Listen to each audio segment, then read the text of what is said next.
All right. Welcome back, everyone, for another deep dive. You know how this works. You give us some sources, we turn them into knowledge gold. That's what we do. It's a beautiful thing. This time we're going all in on the king of pop, Michael Jackson. Oh, this is a good one. His musical and, well, personal transformation, really, from the bad era to dangerous. Fascinating period. So we'll be looking at how his music changed, Mm-hmm. and how he started using his music to talk about, social issues. Yeah. So we've got biography excerpts, some cool YouTube videos, and even, would you believe it, Wikipedia. Well, you never know where you'll find those golden nuggets of information, right? Exactly. Get ready for some behind-the-scenes stuff, some music history, maybe even a moonwalk or two. I'm just kidding. I can't moonwalk. You know, what really gets me about this time in Michael's career is that change from pop icon to, well, a voice for social change. Yeah. Like blending artistic, innovation with a growing awareness of just how powerful his platform was, Yeah, it's like he went from, just wanting to entertain everyone to actually wanting to make the world better. Absolutely. But to really get that, I think we got to rewind a bit. Yeah. Way back. Back to the beginning. The Jackson 5. The Jackson 5, man, their story is ambition, talent, and, well, let's be honest, some seriously intense training. Imagine Joe Jackson is your dad. Your house is basically a rehearsal space, 24/7. Non-stop. Dinner on the table, instruments tuned up, everybody ready to go at 4:30 p.m. sharp. Every day. Every single day. Joe was determined to get his family out of that steel mill. Oh, absolutely. There's this letter, right? He wrote to his brother. Yeah. He says, these boys are going to take me out of the steel mill. Wow. That's dedication right there. Serious dedication. I mean, it's no wonder the Jackson 5, they were so tight, so rehearsed. A well-oiled machine. And then, bam, Gladys Knight. Talk about being in the right place at the right time. Yeah, she sees them perform. Right away, she knows. Raw talent. Connects them with Motown. Boom. History in the making. But, we got to remember, this was the music industry back in the 60s. Oh, yeah. Contracts weren't always, as straightforward as they are now. A different world. Joe Jackson, so eager to get the Jackson 5 signed, he kind of glossed over the details, the fine print. Happens to the best of us. He thought it was a one-year deal with Motown. Turns out, 7 years. Whoops. Rookie mistake, right? Yeah, it reminds us, even with all that talent, the music industry, it's a tough game. No kidding. But hey, Motown, that was the place to be, for any artist. Absolutely, the heart of it all. So maybe it worked out. But even with all the Jackson 5 craziness, Michael, he was already thinking about going solo. You can sense it, Yeah. It's like he was, outgrowing the group's sound, looking for a way to express himself. Yeah, he wanted more control creatively, You could see it during the Destiny tour. Well. Yeah, shifting his energy, almost like he was, becoming more than just part of the Jackson 5 machine. Yeah, this is where it starts, right? Absolutely. Michael's solo career, he wasn't content anymore just being one of the brothers. He wanted to break free. Yeah, and that desire for, autonomy, for having control over his art, that's the theme that really sticks out to me as we move into Off the Wall. That was a statement, right? That was the Declaration of Independence, that album. Off the Wall, 1979, a huge turning point. Huge. This was Michael stepping out from the Jackson 5 shadow, showing the world his own style, his own sound. And it's amazing to see how, even working with, a legend like Quincy Jones, Michael, he was already asserting himself. Remember that story about the hand claps? On Don't Stop Till You Get Enough. Yeah. Quincy, he wanted those classic hand claps, even brought in a whole group to record them. Oh. But Michael, he said no. He wanted the song to have a different feel, a smoother groove. Totally. Yeah, he knew what he wanted. That shows you how determined he was to, make his own mark. Absolutely. And Off the Wall, it set the stage for what would become, well, one of the biggest albums of all time, Bad. Bad was massive. Yeah. It was everywhere. Global phenomenon. 1987, Michael was a solo superstar. The videos, the dancing, the energy, it was like nothing anyone had ever seen before. It was a spectacle. But then, with Dangerous in 91, things shift again. Right. He's got a more mature sound, maybe even experimental. It's like he wasn't content with just copying bad success, you know. He Right. wanted to do something new, push boundaries. Exactly. And you can hear the influence of, New Jack Swing coming through, this new blend of hip hop, R&B, and funk. Oh, yeah, Teddy Riley. The pioneer of New Jack Swing. He produced several tracks on Dangerous, including the title track Dangerous. I love that song. And that title track, the story behind it, it really shows just how much Michael cared about getting the sound just right. Yeah. What happened? So the first version of Dangerous, it was produced by Bill Bottrell. It had a very different vibe, like late 80s pop, Okay. But Michael, he wasn't feeling it. He wanted something more modern, something that, reflected the energy of the early 90s. Yeah. So he goes to Teddy Riley. Imagine being Teddy Riley. Right. You're asked to basically redo a track that another big-time producer has already worked on. That's pressure. A lot of pressure. You do. He stepped up.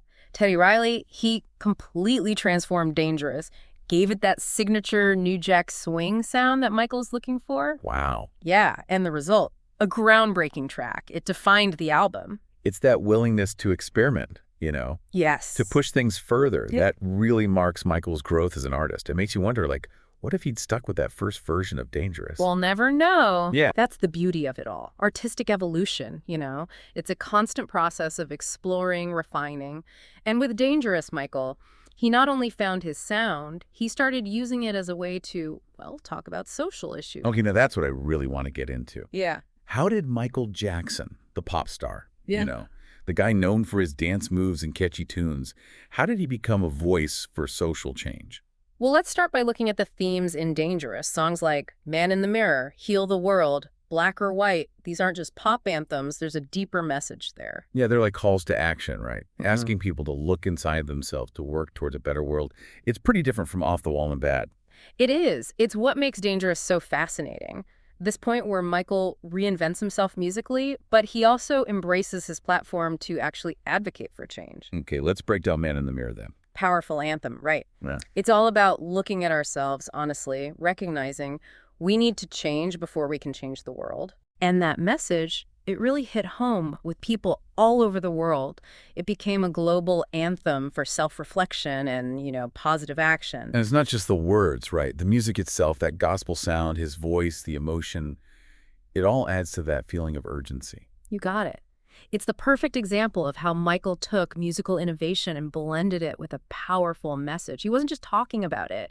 He was inviting people to join him on this journey of personal and collective change. And that journey, people are still on it today. I mean, Dangerous came out over 30 years ago. I know. But those messages about self-reflection, about justice, about unity, they feel more relevant now than ever. Absolutely. The problems we face now as a society, racial injustice, the environment, all the division, it's like what Michael was singing about back then. Wow, this deep dive is already shaping up to be one of the most insightful ones yet. It's pretty amazing, right? Seeing how Michael's music evolved as he became more aware of, the problems in the world. It showed you that artists, they can really spark conversations, challenge norms, inspire change. And Michael Jackson, with Dangerous, he did just that.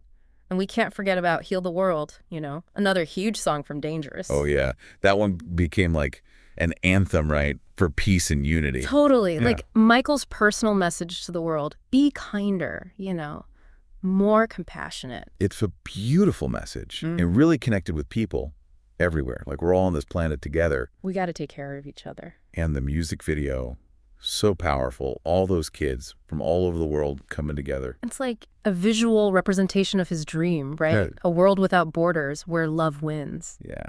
And thinking about when it came out, early 90s, the Berlin Wall coming down, the fight for equality still going on. Yeah, it was a powerful statement. And then there's Black or White, tackling racial prejudice head on. Oh, yeah. Telling people, look beyond skin color, embrace diversity.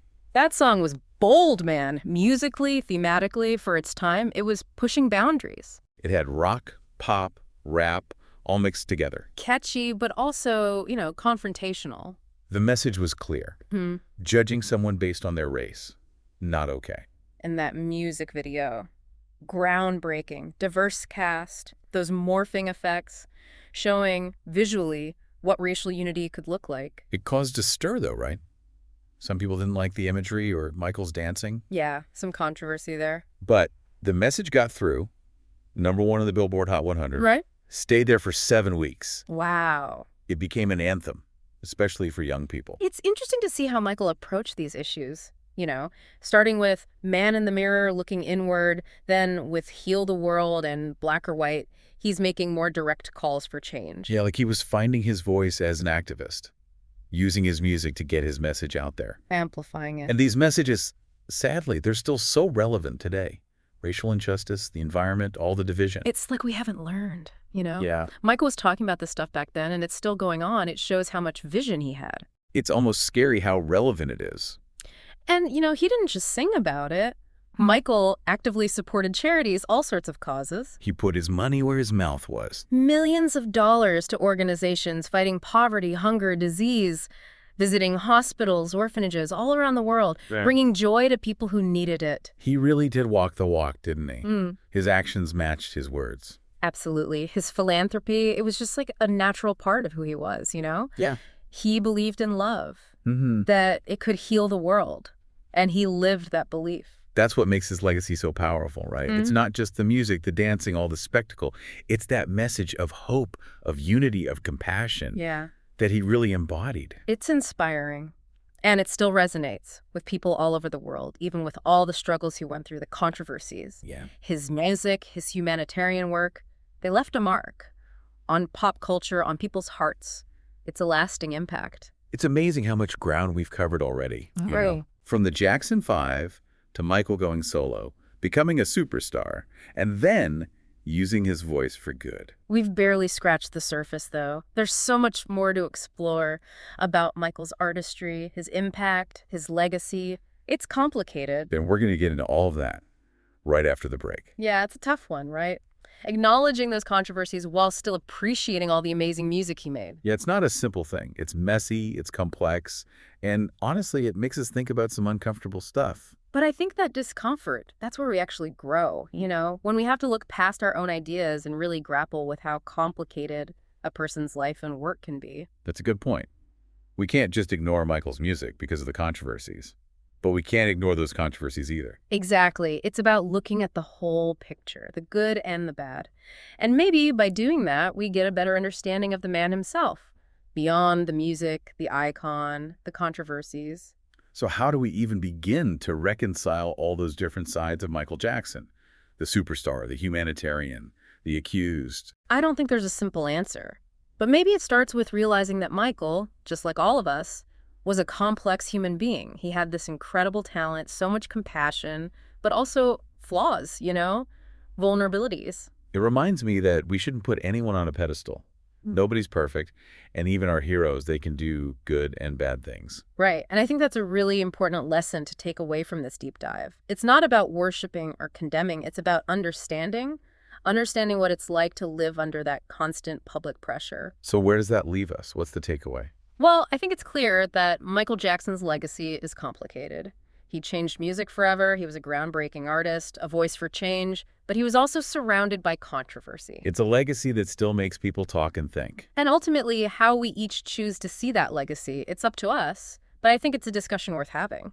Looking back at all of this, I'm just amazed by how much Michael actually accomplished. He changed music, he challenged norms, he left a mark on pop culture that's not going away.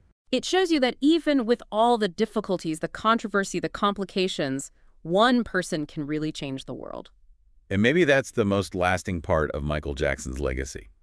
That belief that we can change things. One song, one dance move, one act of kindness at a time. It's a powerful message, and it still resonates with people everywhere. It does. It really does. And his legacy, whether you agree with everything or not, it's going to be talked about for years to come. There's no doubt about it. Wow, what a deep dive.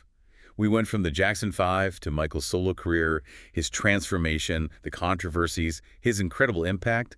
It's been a journey. We went through all those sources you gave us, found some hidden gems, sparked some real conversations. But the real deep dive, it starts now. Sure. For you. What stuck with you? What questions are you still thinking about? We hope this inspires you to keep exploring Michael Jackson's music, to look at it with fresh ears, to engage with the complicated parts of his life and work. Thanks for joining us on this one. Until next time, keep diving deep. Voice for